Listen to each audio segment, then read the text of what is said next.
Donc, je m'appelle Anne Dubois, je suis de la région lyonnaise, à côté de Lyon, à Bourgoin, plus précisément. Je fais du coaching personnalisé dans trois volets, le scolaire, l'orientation et du développement personnel.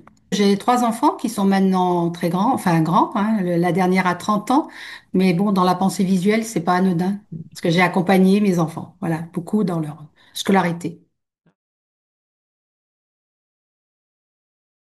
Voilà, mais il y a une trentaine d'années où j'étais dans des établissements scolaires, où je faisais de l'accompagnement, parce que je viens du social, moi, à la base. Je faisais de l'accompagnement pour les élèves un peu en difficulté. J'ai fait pas mal de formations, j'ai été aussi enseignante, en fait, en même temps aussi, et j'avais déjà découvert l'existence des cartes mentales par des petites formations. Je ne sais plus trop comment c'était, si c'était bien, pas bien. Il y a pas longtemps, j'ai recherché dans mes cartons, mais j'ai pas retrouvé ce que j'avais fait. Donc, je sais pas, peut-être que j'y avais pas gardé. Maintenant, quand j'y repense, je me dis que c'était quelque chose qui m'avait déjà plu. La route a continué, et j'en ai pas fait grand-chose, mais j'avais déjà été sensibilisée et je savais que ça existait. Ça fait 15 ans que j'ai ouvert mon cabinet pour accompagner au départ des jeunes en difficulté dans le scolaire, parce que je faisais beaucoup ça en bénévolat à côté de mon travail, et j'ai monté mon cabinet de coaching.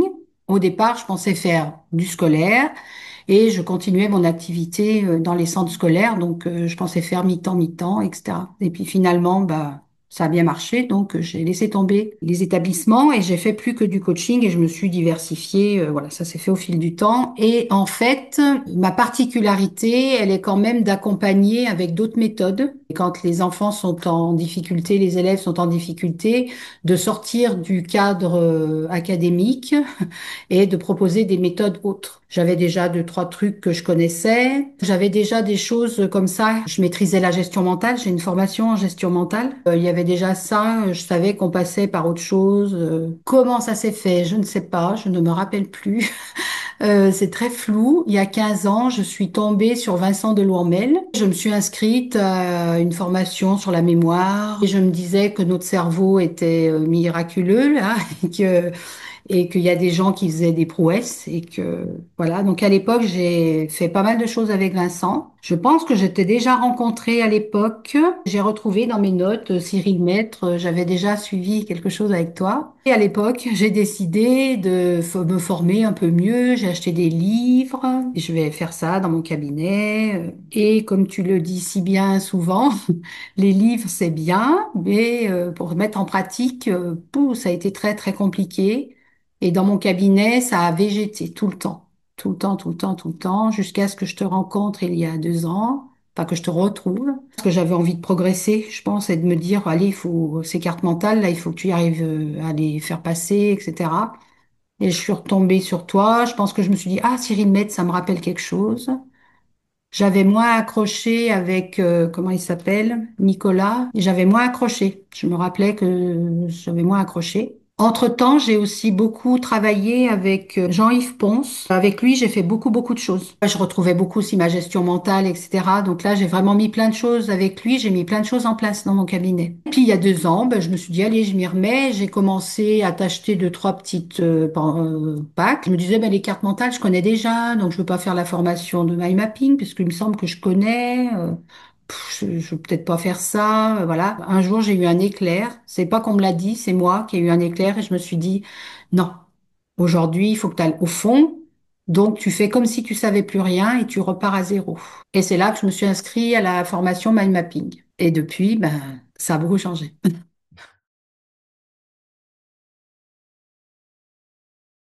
Ouais, la formation mind mapping, je l'ai trouvée très, très, très bien faite. Vraiment, pour moi, elle correspondait à ce que j'avais besoin. J'avais besoin de quelque chose de régulier pour être obligée de m'y mettre un peu.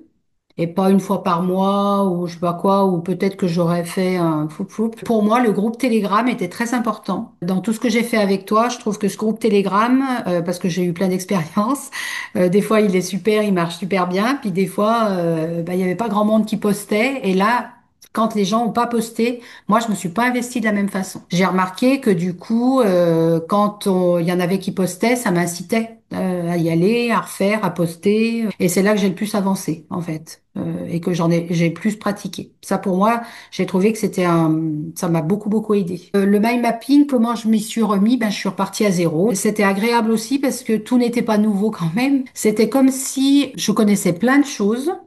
Et la formation de mind mapping, elle a remis un peu la grammaire ou le squelette de tout ce que je connaissais. C'est un peu comme si ça avait ramené toutes mes connaissances et ça les a réalignées. Je travaillais qu'avec les bouquins en plus qui disaient la même chose, donc du coup, j'étais pas allée chercher bien loin parce que je trouvais que ce que j'avais, c'était des bonnes bases. Comme j'avais décidé de vraiment la faire et que j'investissais financièrement à l'époque, c'était pas forcément un choix du départ. Je me suis quand même attelée à la faire comme il faut. Je me suis vraiment planifié cette formation dans mon emploi du temps. C'est pas anodin ça parce que justement pour d'autres choses que j'ai fait, je l'ai pas planifié, ça fait des flops quand même. Hein. C'est pas terminé, c'est pas ou j'ai pas regardé ou encore de tout. Là, la formation de mind mapping pour moi, elle était importante et j'ai voulu la faire comme il faut et me dire, allez, à la fin, il faut que tu saches faire, ou si c'est pas pour toi, ben, tu sauras pas faire, mais c'est pas pour toi. Enfin, c'était un peu, moi, pour mon cabinet, en tous les cas, c'était le moment de me dire, ça marche ou ça marche pas, j'en fais ou j'en fais pas, mais j'arrête de bricoler. En gros, c'était un peu ça. Et là, je me suis éclatée. Mon mari me dit que j'ai fait une boulimie. J'ai acheté le Pictomaster personnage, j'ai enchaîné en fait et j'ai pratiqué. Voilà. Mais en fait, c'était un tel plaisir que ça n'a pas été du tout difficile. Et puis ensuite, je me suis dit, bah faut faire le sketchnoting. Maintenant que tu as tes personnages, bah, j'ai enchaîné sur le sketchnoting et je l'ai refait un petit peu dans la même façon que j'ai fait le mind mapping. Mais c'est là où j'ai été un petit peu plus frustrée parce que le groupe Telegram n'a pas fonctionné de la même façon. J'ai eu plus de mal à pratiquer en fait, à garder la cadence. Donc je le dis ça parce que je pense que c'est important dans ce qui se passe en fait aussi en nous. Et puis c'est bien, maintenant j'avais plein de choses, je sais faire. Maintenant j'en vis tous les jours. C'est devenu pas encore ce que je voudrais totalement. Je prends encore des notes en linéaire à des moments quand je me mets pas dans ma tête à me dire prends tes notes autrement. Quand je fais le switch dans ma tête et je me dis non là c'est en pensée visuelle que tu prends tes notes ou ça se passe très bien en fait. Aujourd'hui je pense que ça y est je le sais, mais pas depuis longtemps. C'est quand même depuis que je te vois aussi régulièrement. Voilà. Le suivi individuel pour moi il a été, je pense que j'aurais jamais enclenché si j'avais pas fait le suivi individuel. Je le sais aujourd'hui. Parce qu'il y a des blocages que tu as trouvés, tout ce que tu permets de travailler à côté du concret. Dans le concret, j'ai avancé sur les points qui étaient plus difficiles, comme X-Mind, tout ça. Autrement, je pense que j'aurais toujours mon boulet derrière mon pied, là, de faire mon X-Mind. Le fait de savoir que je vais te revoir, ça me pousse, ça me booste, en fait.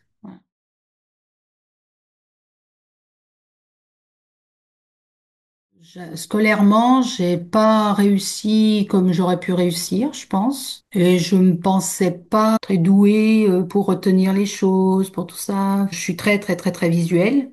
Et moi, enfin, j'ai plus de 60 ans, hein, donc du coup, j'étais pas dans un mode scolaire à l'époque. Il y avait pas grand-chose au tableau. Il y avait pas tous ces modes de rétroprojecteurs et tout le bazar, hein, quand même, quand j'étais à l'école. Et c'était que de l'auditif, hein, en gros, qu'on avait. Et moi, je décrochais tout le temps. Donc, je me rends compte aujourd'hui que mes difficultés aussi, elles sont venues parce que si j'avais su à l'époque que je pouvais faire des petits trucs sur un papier à côté pour capter voilà, mon attention, je pense que ça aurait changé mes études, que je n'ai pas fait à l'époque très longue. C'est après que j'ai repris des études. Donc ça, peut-être que ça m'a amené, hein, en tous les cas à moi. Ah, j'ai un potentiel que j'ai jamais utilisé. Ça m'a ouvert quand même je suis capable. En gros, quand même. Je pense qu'il y a eu un tournant dans ma vie, quand même, il y a une vingtaine d'années, de me dire, ah oui, quand même, si je prends des notes autrement, si je fais des cartes mentales, par exemple, je retiens, quoi. J'ai un exemple avec Vincent, on avait fait un exercice, je me rappelle encore, hein, c'était les États d'Amérique. Et quand l'exercice a commencé, je me suis dit, oh, non mais c'est pas possible en fait. Moi, je n'y arriverai jamais. Il veut nous faire retenir tous ces États d'Amérique en combien de minutes? Non, mais moi, je pourrais pas en fait. Je vais être nulle. Enfin, vraiment, j'étais plus bas que. Et en fait, j'y suis arrivée. Et ce jour-là, mais pour moi, je me suis dit, moi personnellement, je me suis dit, ah mais t'es capable en fait. tu sais faire. Si tu as des outils qui te conviennent, tu sais faire. Et aujourd'hui, je le sais encore, je le sais, elle est dans ma tête, hein. Toutes mes histoires et tout, c'est tout là, je le sais encore. Donc je me dis, c'est magique, quoi. Enfin, pour moi, ça a été magique. Ça m'a surtout, je pense, amené d'une grande confiance, une plus grande confiance en moi, hein, quand même. Puis une histoire quand même de capacité, que je suis capable de faire des choses, voilà, que je savais pas avant. Puis là, dernièrement, ça donne quand même une autre direction aussi dans mon travail. Et ça aussi, c'est plutôt valorisant. Même à 60 ans, je me dis, il n'y a pas d'âge. Parce qu'il y a des gens qui me disent, ouais, tu fais tout ça, mais pourquoi tu fais tout ça? Tu vas prendre ta retraite. Je dis, bah non, je vais pas prendre ma retraite. C'est pas prévu en tous les cas. Et j'aime ce que je fais. Et en plus, je suis en train de encore d'innover, etc. Je trouve que c'est chouette aussi de pouvoir encore apprendre à un moment où on pourrait dire on n'apprend plus, quoi. Je pense qu'il y a une grande satisfaction de moi. Je dirais peut-être pas jusqu'à la fierté, je sais pas, mais sûrement qu'il y a quand même quelque chose un peu comme ça quand même, hein, de fierté quand même aussi, de mon parcours. Je pense que je suis assez fière de mon parcours. J'étais quelqu'un qui avait du mal à synthétiser et qui, du coup, je pense que quand je faisais aussi des cartes mentales, j'avais du mal à savoir exactement ce que j'allais mettre dedans. Et peut-être que c'est ce qui bloquait avec mes élèves. C'est-à-dire que, du coup, quand je les accompagnais, comme moi, j'étais pas très bonne là-dedans, pour moi déjà, eh bien, je pense que je les aidais pas assez à clarifier non plus qu'est-ce que tu mets dans ta carte, qu'est-ce que c'est l'idée que tu te retiens, etc. Même si je le faisais quand même, hein, mais je vois qu'aujourd'hui c'est totalement différent. Dans ta formation, c'est quelque chose qui est très très important. Enfin, il y a quand même une partie importante. Et entre autres l'exercice où on prend les petits paragraphes, on donne les petits mots. Je me suis dit, bon, en fait, c'est pas si compliqué que ça, de clarifier en peu de mots qu'est-ce qui est dit. Pareil, là aussi, je me suis dit, ah oui, t'es capable de faire ça, en fait. Fais-toi confiance. Et du coup, ça m'a, bah oui, ça a été ça aussi très révélateur. Ouais, et puis ça a fait du bien. Dans les cartes mentales, je me rends bien compte que ça suffit et qu'on n'a pas besoin d'en avoir plus. Voilà, ça j'ai pu expérimenter et du coup, je sais faire.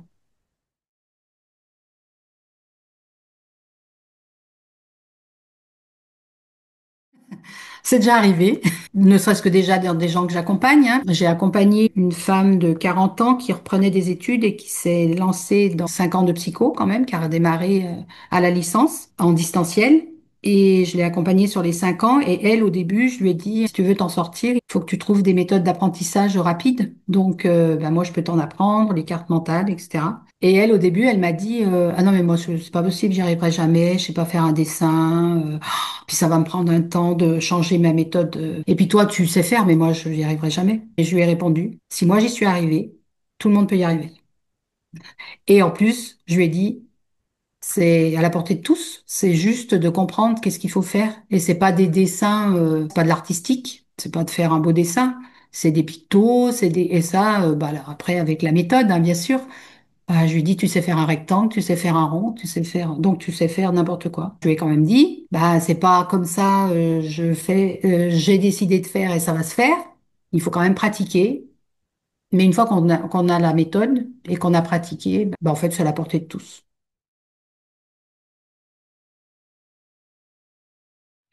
Et ben, si les gens veulent me trouver, je suis à Bourgoin, je m'appelle Côte Chane. Bah, j'ai pas de site. Je marche beaucoup au bouche à oreille.